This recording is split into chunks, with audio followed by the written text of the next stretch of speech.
one more than the other I then? think both, because reggae spoke to me like no other music ever did before.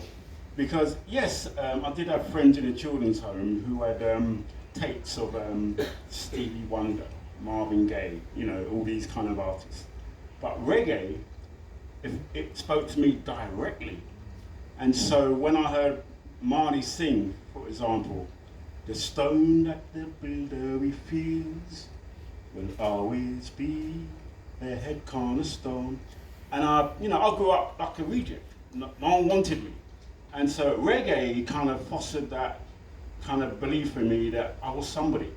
And they were singing about me and my situation, being in a children's home, you know, being brutalized when I was very young.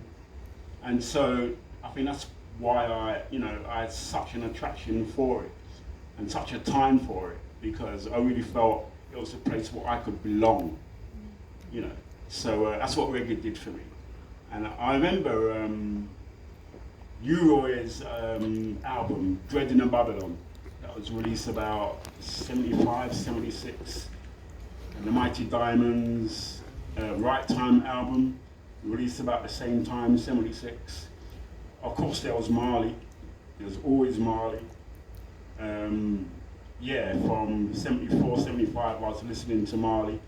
Valin used to record it on his little cassette, little box thing, bring it to school, and we used to listen to it. And probably the greatest moment was when I had a friend in the children's home, Tony Parks, who this is in my bio, and he was the first one in Shirley Oaks to buy the Exodus album. No one could have, we had no money, so we couldn't afford albums. We could only buy little singles, so we could, if we did paper rounds or something. But Tony Parks, he bought the whole album, and there must have been about 40 of us crowded around this old Dan set record player, and Natural Mystic came on. There's a natural mystic blowing through the air. Wow.